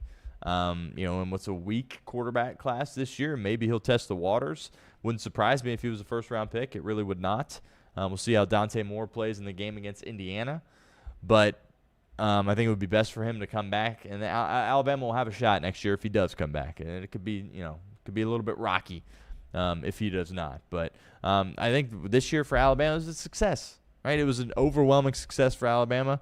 They won a playoff game. Right, they missed the playoffs last year. They win a bunch of big-time games in the regular season, navigate the gauntlet of a schedule, play in the SEC title game, and ultimately get to go to the Rose Bowl after winning a playoff game. I think looking back there and be like, well, it'd be nice if we didn't get blown out by Georgia and blown out by Indiana, but those are, I would argue, the two best teams in the country, and Georgia just lost. So that's the way it is. That's the way it is. So they got a lot of work to do. But my biggest takeaway is not the Alabama perspective; it's the Indiana perspective. I don't see them losing. They got 2 more games. They got Oregon. That's going to be – it should be a great game. They've played already this year. Indiana, of course, won at Autzen. And then Indiana going to play, in my opinion, the winner of Ole Miss and Miami. I just don't see them losing. And Cignetti, you can say what you want about him. Sometimes he says some stuff and you just cringe a little bit. But what he has done is unbelievable. And he deserves so much credit for it. He was at James Madison. He goes to Indiana. He doesn't go to – Oregon, or he didn't go to USC, right, or some proud brand. He goes to Indiana. He goes to a basketball school whose facilities and stadium were borderline decrepit. And he says, I'll win a ton of games year 1 with my James Madison boys. We'll go to the playoffs. And then I won't lose a game year 2. We'll be the best team in the country by a long shot. We'll have the Heisman Trophy winner. And we'll be 2 games away from a national title. The thing about going into the game, it's like, well, if Alabama plays their best, maybe they have a shot. But there was like 10 different versions of Alabama that could have showed up in the game. And, I would just needed one more from Fernando Mendoza before I crowned him. What he did against Ohio State was unbelievable. He played outstanding. But I needed to see it one more time, and he showed it again. And if you're just a box score guy and look at the box score, you go, well, his numbers against Ohio State weren't great. His numbers against Alabama, he didn't do much. He was outstanding. I said that Alabama needed him to make a mistake in order to have a chance in the game. He did not make a mistake, right? He is so good. I get it's a lot of RPO. Is that going to translate to the NFL? I mean, based on what he has done, he's going to be a good NFL quarterback, and the Raiders should absolutely take him. And you've got Tom Brady already loving up on him, right? But he's tremendous. He's so accurate with the football. He's so tough, too. He's a warrior. He's a soldier out there for Cignetti. And when he's running the ball, that's the most underrated part of his game. There was multiple times where it's like, all right, Alabama was in a spot 3rd and 3. Let's see if somebody can make a play. And it's like, he'll run for 4 yards. What did Herb Street say? It looks kind of like some kind of giraffe out there when he's running. It doesn't look great, but it's effective. Puts his head down, runs into a guy. He's tough, super tough. His receivers are dogs. He's got multiple dogs, too. He's got 3 of them that are dogs. They can run the ball. It's the best offensive line in the country. They play so well together. They were abusing Alabama up front. Defensively, they'll hit you. They tackle well. Pons on the outside, they'll lock you up. They got ball skills. All their DBs have ball skills. They play with a ton of confidence. Like, this Indiana team is the real deal. They are unbelievable. I hope, as a college football fan, that these games are competitive. I don't see Oregon competing with them in this game. I really don't. I think maybe it's close for 3 quarters, 3.5 quarters. I think Indiana ultimately pulls away, wins by double digits, and then I just don't see Ole Miss or Miami competing with them either. But this team is the real deal. Mendoza deserves a ton of credit. I was late hopping on, but if you watch football and you watch Indiana, you can't say he's not an elite quarterback. Like, Fernando Mendoza is really good. He's really, really good. And, like, if you're the Raiders, you pick him. Right? You need a quarterback. You don't trade out of that pick. You select Fernando Mendoza first overall. It's just, I get he says some stuff that you're like, that was, didn't love that. Cringy is the word people say. But you look at how his teammates respond to him. I mean, you look at how he carries himself, the type of guy he is. I mean, you got to respect him. You got to respect him. You absolutely have to respect him. He's a heck of a player, and we'll see. Hopefully it's a good game between Oregon, but that team is unreal. All three phases. They're coached well. They're disciplined. Just tremendous. And, the team that had a bye hadn't won going into that Rose Bowl. And it's like, oh, is Alabama going to keep this, train rolling here, and these teams with byes aren't going to win games in the playoff? No. Indiana absolutely dominated that start to finish. All right, Ole Miss and Georgia, classic. I think the playoff needed this game. I think there's been some solid games. We'll talk about Oregon Tech in a second, which I actually thought that was a good game, which is some people would say it's crazy to say that out loud, but I truly believe it. But that Georgia-Ole Miss game was insane. We said here on the show that there was a world where Chambliss could go out there and play like that, and it'd be good enough to win. And he was unbelievable. That's an all-time performance. That's the type of performance that makes him a legend in Oxford forever. Regardless of what happens against Miami or beyond, regardless of, he's trying to get that medical red shirt, come back another year, whether that's at a different school or Ole Miss, regardless of any of that, when he goes back to Oxford, whenever he does, could be when he's 45 years old, he will be a legend for how he played in this game against Kirby Smart. It was backyard football. It was extend plays. It was crazy arm angles. It was throwing on the run. It was using his legs when he had to. It was like kind of old school Tony Romo, really, how he was running around behind the line of scrimmage.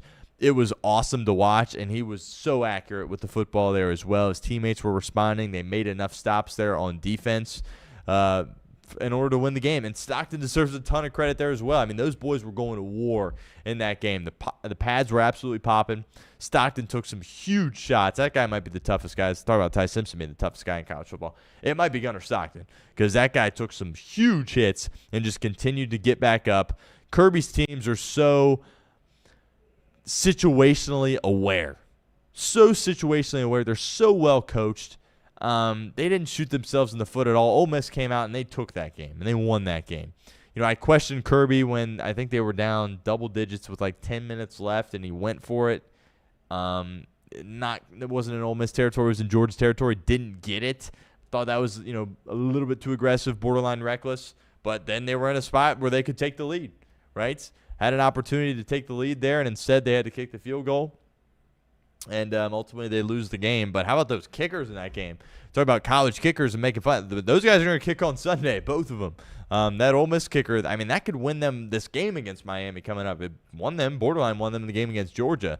But those kickers were tremendous in the game. Just an all-time college football game. Pete Golden deserves a ton of credit. I've made fun of Pete Golden a lot in the past, some of his decisions that he's made off the field, but they had some clock management issues at the end of the first half with Joe Judge and just them not being on the same page. The player stays in bounds, they don't get a field goal try off, which in a playoff game, that's sometimes a mistake that you can't overcome. But keeping that team ready, keeping that team focused. Again, they didn't beat Tulane in this game, right? That was the previous game. They went out there and beat Georgia, the most buttoned up team with the best head coach, one of the most physical football teams, and Georgia didn't play bad. Georgia played a solid game, so those guys deserve a ton of credit. I wonder what in the world's going through Lane Kiffin's mind. I know he's out there tweeting, "Oh, go Rebs. Hopefully they win," but he's got to be like, oh, my goodness, did I make a huge mistake here? I mean, there's a real world where they beat Miami. I don't think they can beat Indiana, but there's a real world where they're playing for the national title without their head coach, which is pretty crazy, pretty crazy. It'll be interesting to see because you've had some staff changes. Are there going to be more? Is Ole Miss going to sit there and say, you know what, if you're going to LSU, we don't want you anymore, go. I don't know if they can afford for that to happen and lose Charlie Weiss and still win games going forward this year. They need Charlie Weiss Jr. to still call the plays for them. He was terrific against Georgia, but it was all Trinidad Chambliss. We said he had the ability to go out there and do that, and he is now a legend in Oxford, and that was unbelievable to watch. It truly was, and we'll see if he can follow it up with another big-time performance. Seems like he has interest in coming back if the NCAA grants him another year of eligibility. He's a small guy, but he could be drafted. Absolutely. He could be a mid-round pick if he came out after that performance alone. But, the stature issues is certainly a concern, but we'll see. That was an unbelievable performance from him. Finally, the Orange Bowl, Oregon, Texas Tech. I picked Texas Tech to go to the national title. Clearly, that did not work out, but that defense was more than good enough to win a national title. That defense was tremendous. Everybody's like, that game, you look at the scoreboard, what was it, 23-0? Oh, that game was no good. No, the game actually was great if you watch start to finish, because that Texas Tech defense gave them a chance for as long as they possibly could. They were terrific against a good Oregon offense that can run the ball with a quarterback that's supposedly going to be a top 2 pick in the NFL draft. That Texas Tech defense was tremendous. The whole front, both linebackers, Rodriguez, incredible. Bailey off the edge, who Cincinnati folks certainly could be interested in taking him. He was terrific in the game. And just time after time after time, they gave their offense an opportunity. And unfortunately for Baron Morton, he didn't have it, and it wasn't close. Just an all-time stinker of a performance for Baron Morton. That was not good whatsoever, and they couldn't move the ball. They couldn't score, and that's ultimately what lost them the game. But the defense was more than good enough to win. If they just got semi-competent quarterback play, I think they could have won the game, but they did not get it. They were not able to push the ball down the football field at all. And Dan Lanning deserves a heck of a lot of credit. I'm confident in Indiana, but it wouldn't shock me if Oregon won, right? They're a focused group. Dante Moore's a good player. Takes what the defense gives him. Think, in a weak quarterback draft, it feels like, top 5 pick is a little aggressive. And the Jets are going to pick second. If the Jets took him, that would be comedic, because I don't think he's that the answer for them to go into New York. I don't know if anybody is to go into New York and have success with the Jets. But, they got freshmen all over the place. Both those guys in the backfield, DeCorian Moore, the receiver, the corner that had the 2 interceptions is a freshman too. Credit to Dan Lanning, because this was supposed to be kind of a rebuild year for Oregon. And ultimately it did not end up working out that way, because they're the real deal, and they had an opportunity to potentially win a national title. We'll talk about these games more as the week progresses. Oregon, Indiana squaring off in the semifinal, and, of course, Miami and Ole Miss as well. And some new blood here, which I think is very compelling for the college football playoff. Speaking of compelling, how about these wild card games? These games are unbelievable. It's disappointing. It's frustrating. Cincinnati's not going to be a part of it again for the 3rd straight year, but, you got some bangers. The first one, we'll see. Might be just kind of a get that one out of the way here. Carolina, of course, recently, or a few weeks ago, beat the Los Angeles Rams. Can they do it again? I don't know. I think a lot of us were hoping that, Atlanta would have lost to New Orleans, so Tampa and Baker would have got in. I think that would have been a little bit more of a better game. But the Carolina Panther defense is good. They've beat them before. But let's be very clear here. I think, looking at the playoffs, I think you can make a case for every single team not named the Carolina Panthers to win the Super Bowl. I really believe that. I think you could say each and every one of those teams not named the Carolina Panthers could win the Super Bowl. Most years it's like 4 teams, maybe 5. It feels pretty wide open because there isn't that dominant quarterback play. Like, yeah, Josh Allen's in it, but they probably lose right away to Jacksonville because his team's so bad. So just crazy. No Lamar, no Burrow, no Mahomes. Who would have thought? We all sit here and talk about it, right? And it can be, it can be somewhat easy to get the playoff teams right, but, nobody would have said. I wonder if you could have bet on that before the year, if you could have said that Joe Burrow, Patrick Mahomes, and Lamar Jackson will all miss the playoffs. Chiefs, Bengals, Ravens, all miss. I wonder how much that would have paid out, because it would have been an absolute absurd amount. These games are terrific, though. Jacksonville-Buffalo might be my favorite game. Jacksonville hosting the game. Buffalo has to go to Jacksonville. I believe Buffalo a 1.5 favorite here at this point. My gut here at this moment says Jacksonville in the game. Like, they're the real deal. Like, some of these teams, you just have to say, forget the logo on the helmet and just evaluate the team. Like, I get it's the Jaguars. It's a team that who knows if they'll even sell out this game at their home stadium, right? But they're the real deal. They've won 7 games in a row. Trevor Lawrence is playing unbelievable. Liam Cohen, nobody talking about him for Coach of the Year, deserves a lot of credit for what's transpired over the course of the past few weeks. They're on a heater, right? I think they probably win that game. That's going to be an awesome game. Monday night, the Steelers and the Texans. Houston got the best defense in the league. They've won, 8 or 9 games in a row? They've gotten super high. It looked like they definitely were going to miss the playoffs, and boom, here they come. 12 wins. Absurd for Houston. That game's interesting. I thought Aaron Rodgers, watching that was beautiful last night. Look, I hate the Steelers. I'm a Bengals fan. I don't like either one of those teams. But I found myself rooting more for Pittsburgh than Baltimore, which I never would have done that if Aaron Rodgers wasn't playing.